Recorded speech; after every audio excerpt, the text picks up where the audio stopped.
Hi, I'm Leanne Ely. I'm a nutritionist, a New York Times best-selling author, and some people even say I'm a life coach. I started the Daily Dish Show to share my story, my truth, and my journey to vibrancy, and to inspire others to do the same. Because it's all about grit, perseverance, and finding a way despite the odds. It's about embracing the whole woman, not just the parts that are easy to love, and feeding her heart, mind, body, and soul. But I found that this isn't just my story, it's your story too. It's go time. This is the Daily Dish.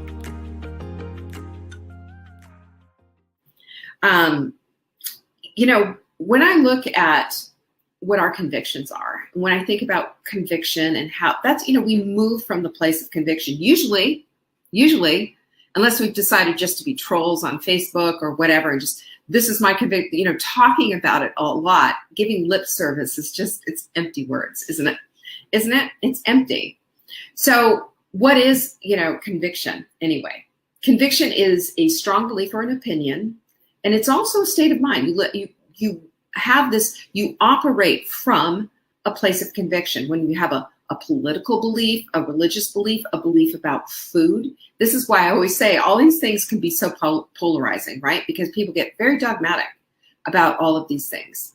And I'm not challenging anybody's dogmatism. Is that the word? I don't know. You know what I am challenging though?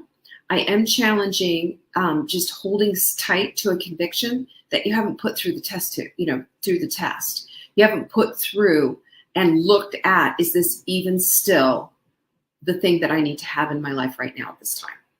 Because we have to. Things shift, things change. Yes, and convictions and beliefs usually stand the test of time, but sometimes they're outdated. Sometimes they need to be looked at. Does this even apply in my life anymore? Do I keep it or do I toss it? When we have that kind of a state of mind, when we're in the weeds in our own head and questioning things, then we have the ability, and I believe the great privilege of refining. And that's where calibration comes in. Because calibration is an adjusting of something for accuracy. There's so many things that we calibrate. Clocks around the world are calibrated all the time to make sure that they're not off. Because just off a few seconds after a few years, they're going to be off. Airplanes calibrate constantly when they're flying. A few degrees off, and instead of landing in Los Angeles, they'll land in San Francisco if they're flying from east to west. Do you see where I'm going with all of this? Calibration is 100% necessary. You know what that means? Your eyeballs are on top of what's going on, and they're constantly adjusting to make sure the accuracy is there. They do it with speedometers. Listen, I got out of a speeding ticket. I'm not proudly telling you this. I'm just telling you how the system was set up. But I got caught in a speed trap. It's a really one of those ones that was in Charlotte, North Carolina. I think it's gone now. But they had this speed trap in there, and they were just catching people like crazy. And because they caught me going 15 miles over the speed limit, which was what it was just a minute ago, and it was this one little, area where they lowered the speed, I had to go get a lawyer. That's what you have to do at least at the time. This was in the 90s. And it just really peeved me because I had to pay $400 for this lawyer to go in there and say, well, you haven't calibrated the speedometer, so you don't know, and you haven't calibrated. When's the last time it was all about calibration. And I got off the speeding ticket. Calibration. Calibration is an adjustment, a continual adjustment for accuracy. So you can question accuracy on things like speedometers. You can question accuracy on things like clocks. And I don't know about you, but in my house, I have regular clocks, and I also have my clock on my computer. I have my iWatch. I have my phone. Which one's accurate? Well, I usually go with what the phone is saying or whatever, because that is constantly being calibrated, unlike the clock on the wall. So calibration is done so we can be confident with the results. We want to be confident with the results. We want to know that what is happening, that this time is accurate, this speed is accurate, that the temperature in your oven is accurate. That's one of the things that I have people do. I had it as an assignment years ago to calibrate your oven for Thanksgiving because sometimes they're so off.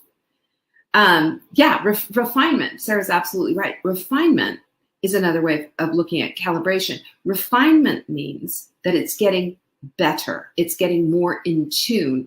It's refinement. You know, when we're tuning a radio, that's essentially calibration and refinement.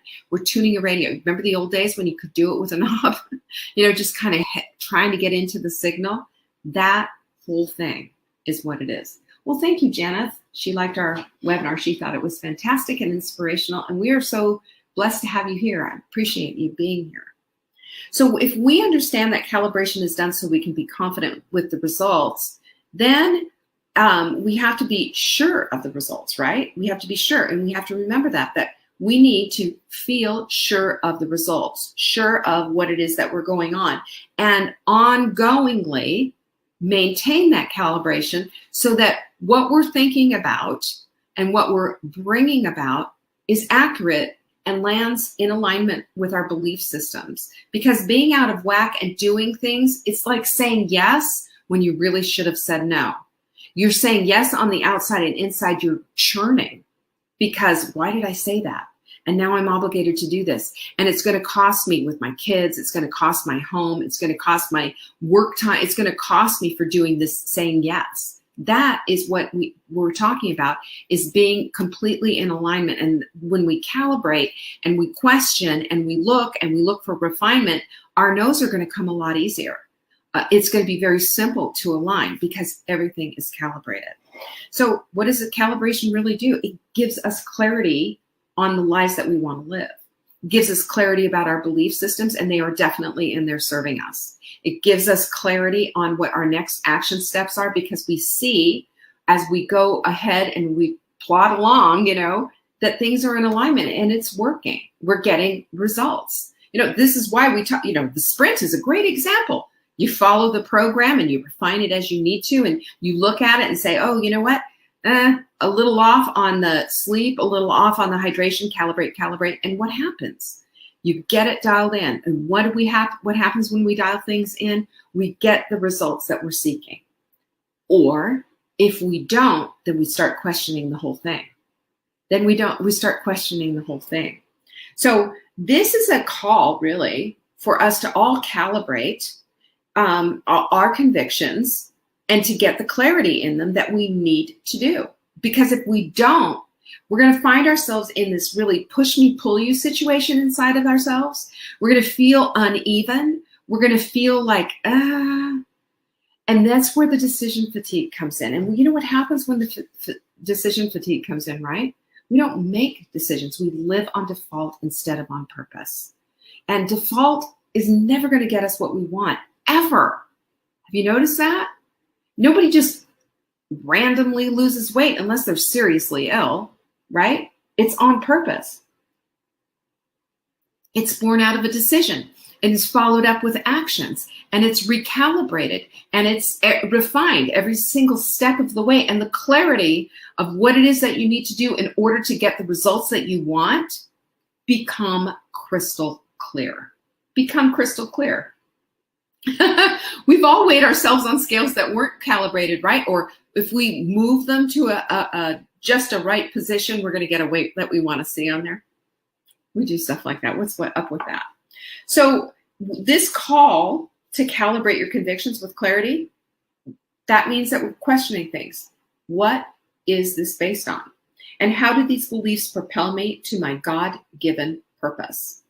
This is important because underneath all of everything, or even encompassing absolutely everything, has got to be our purpose in life. And our purpose in life is, I'm going to give you the foundational principle, that we are here to serve one another. We're here to serve one another and to help others. And what does that mean for you? There's a unique way in which you are supposed to show up and do this, right? There's a unique way for you to do this. What is that? I do not know. It's customized, it's personal. All I know is this, is that when we understand foundationally this is what we're supposed to be doing, it gives us absolute clarity to start pursuing that purpose because it makes sense. It feels good. This is, of course, what we're called to do as human beings. Of course. I've done many, in the church and everything that I was involved in when I was a talk show radio host on the Christian radio station that I was in. I was a spokesperson for Compassion International, and they wanted me to go to a war-torn zone of El Salvador or something. There was all kinds of stuff going on, and I was not convinced that this was the right thing for me to do. And they kept saying, it's important that you be there. It's important that you be here. But you know what my clarity was on this? I've got 2 small kids at home, number one. And number 2, my purpose is to bring more people into Compassion International for them to understand what was going on. When we get clear on purpose, then we can be clear with our yeses and our nos, which is so important. So once we ask this question of ourselves, another C, I know, don't you love the C's? I do. Custom, clarity, conviction. What else? Calibration. Of course, all of these things come into absolute, they all kind of funnel into ahas, don't they? They do. And once we have this understanding that our big ask is, okay, so I am here to help others. That's a God-given that is happening. What am I supposed to do? What is this customized calling, right?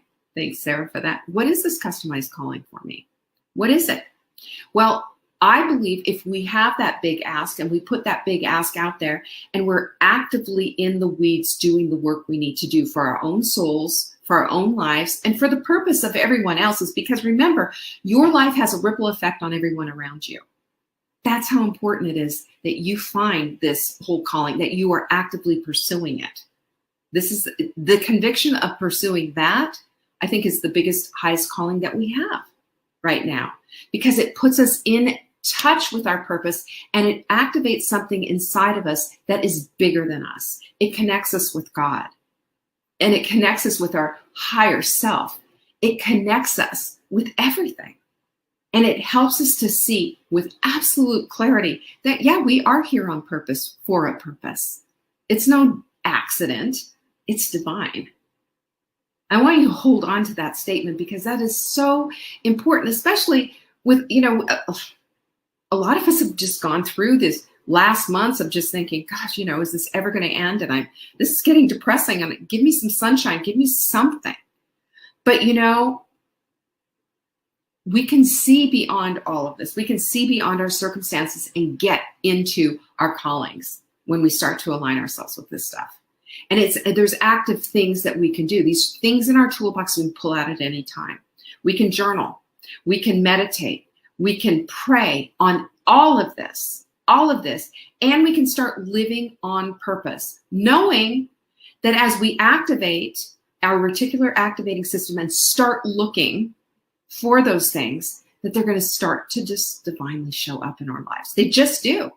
It's just like when you make a decision about a car, suddenly you're seeing them all the time. That's because your awareness has just turned on. That's all it is. And I'm asking you to turn on your awareness for what your purpose is. As if you've decided you're going to help others in a certain way, then that will all show up. So we have to reflect too on the beauty of who we are. I love this part because we're created in His image. We are fearfully and wonderfully made, and we are put here on purpose for purpose. When we understand those 3 things, there's no way we can ever say, I don't have any meaning. I don't have any purpose. We can't.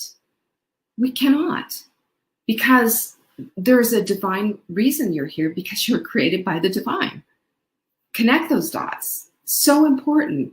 And I say this to every single one of my sisters right now who are listening, who maybe are feeling a little wobbly in their lives, a little not, fully appreciated and loved. You are. You absolutely are. And your purpose is going to show up as you start to live on purpose and start to do the things that activate all of this stuff. This is what it is. This is all the things. So what's next for living in purpose? It's finding it, it's defining it, and it's refining it as you go. Because I believe little hints show up, little things show up, and you'll start you'll get the great privilege of looking back on your life and thinking, you know what? Here I am today doing this. And if I look back on my life and all these things that happened, good, bad, and ugly, I can see how it set me up for such a time as this. Just like Esther said, right? I do in my life. I look at what my life was. I look at what I did just to survive, just to get by. And, I wrote frugal newsletters, and I had a newspaper column called The Manic Housewife that was manic meaning inordinately enthusiastic, third definition, not the other. All of this stuff just lit up my life. And it took me this step, that step, this step. Here I am. And I believe that right now I am living on purpose, in my mission, doing good work on purpose with guidance from God himself, And I couldn't even tell you how delighted I am. Every day I am delighted. I get up and I put my feet on the ground. It is a privilege. And it's a privilege to be here. It's a privilege to be talking to you. However big our audience is or however small, but every single day to be able to do that, it's because of that connection. And it's doing the work to create the connection. It's opening the toolbox and building the bridge. We're all here going over there. There is a bridge to be built. We all have bridges to build. The materials, the toolbox, you've got them all. You've got them all. Are you going to open it? Are you going to pull out the tools? Are you going to start the building? Are you? That's how you live life on purpose. That's how you live a purpose-filled life that delights you, that delights God, that finds purpose and finds your purpose for helping other people in this world. And it's not big or grand. It might be that you're cleaning a toilet at a camp for a bunch of kids or something.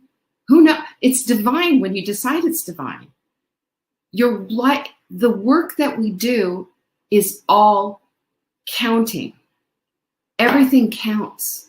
The smallest task when it's done with a grateful heart. I had to learn this the hard way with my kids. I was so put upon, as a young, I have to do this and I have to do that. And it's just like endless, right? Clean up after the dog and take the dog out and get the kids ready and do this and do that. And it's a lot. And if you're parents, it's a lot.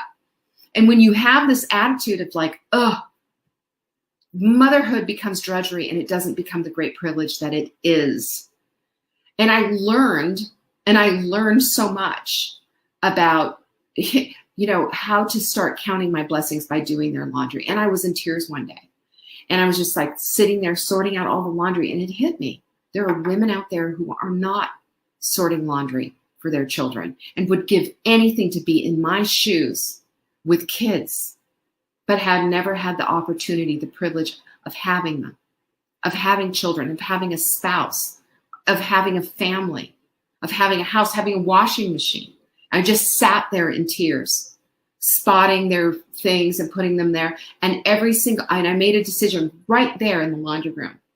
Every single time that I have to put a load of laundry in, I was going to bless my children, bless Peter and his dirty, horrible shirts, bless Caroline, and just love them up and say a special prayer and a blessing for them. And I said the same thing as I started cleaning toilets, on my hands and knees, cleaning floors. Bless their little feet. Bless all of it. And it completely changed my whole vision of what motherhood was. A divine privilege. But we have there's always going to be those mundane tasks. There's always going to be stuff that we don't want to do. How are we going to handle it? Are we going to understand that we're created in his image, that we're fearfully and wonderfully made, that we're here on purpose for purpose? And that right now, our purpose might be to clean up somebody's barf. Our purpose right now might be to be doing something that we don't want to do, but we do it anyway. To the glory of God, by the way. To the glory of God, if we're doing it with the right heart. So if we cast a big net and we ask big questions, we should expect that we're going to get big answers. Do you remember when Jesus was out in the water and with the disciples, and they couldn't catch any fish? They couldn't. And Jesus finally said, throw a net over here on this side of the boat. I don't remember, left, right, whatever. And They're like, oh, Jesus, come on, come on. But okay. And they did. And then they pulled it in. They just could not get enough fish in the boat. And that's the net was ripping. We need to cast nets like that. When we cast nets, even when we don't expect anything back, we're casting nets. We're at least doing what we've been told to do. Get it? You can't just sit. We can't just be these inert beings. It doesn't work that. You've heard sitting is the new smoking. Well, I'm going to say doing nothing is the new death. Because when you do nothing in your life, you're going to get nothing back. Action is where it's all bad. You put out that net, you're going to get back an answer. And maybe the net's not going to pop open with all the fish. Maybe not. But I will tell you this, you will get something back. Because if your expectation is there and you're doing the work yourself on the inside and on the outside, living your life on purpose, things will start to show up. It just does. It's the law of the universe. Ask God. He does. This is how he works. This is how he rolls. I want you to know that, we're all compilations of so many things. There's so much. We have so many things, from the mundane to the larger things, to the loftier things, to what happens after my children leave the house, to what's my next chapter going to look like? How can I serve? What kind of talent do I have? Who am I? We have jumbles in our heads. We talked about that this week, didn't we? Big time. We have jumbles. But you know what? As we untangle those jumbles, and it's a daily deal, sincerely seeking, knowing the divine purpose is there, we are going to find how to serve uniquely, wonderfully, fearfully, because God always shows up when you are honestly seeking. He does. And this is the soul work that we need to be doing every day. This is why we always talk about getting off the carousel of crazy, because the carousel of crazy has taken us away from who we are. We've taken away our purpose and said that we're only worth what our genes say we are. That is simply not true. We are much bigger than that, much bigger. So here's the deal. We will show up, we will take action, and we will be on the other side of that question of what's my life all about? What's my purpose for? When we start living with clarity, with conviction, and with calibration constantly to get our ideas, our beliefs straightened out, to make sure that they're clear, and also to make sure that we're living intentionally on purpose with blessings continually in front of us, with gratitude just pouring out of our pores. It is one thing to say, yeah, I'm thankful for this, that, and the other thing that we do every morning, in our morning rituals. But it's another thing to live continually in gratitude. In the journals, our whole purpose in the journal is just to make you aware of being, have some gratitude in your life. Seek out the gratitude. But we can live it daily when we start searching for it. It's amazing what shows up in our reticular activating system as we start to do these things. Anyway, that's what I have for you today. And I hope that was helpful. And I hope you found something in there that you can take and put in your little toolbox to help you on your journey. I appreciate you all. Bless your hearts, each and every one of you. Bless you as you find your purpose, as you live in clarity, as you live in conviction. I appreciate every single one of you. And live with gratitude, knowing that you're here every day. When I show up, you show up too. It makes so much of a difference in my life. You are surely appreciated. Peace be with you.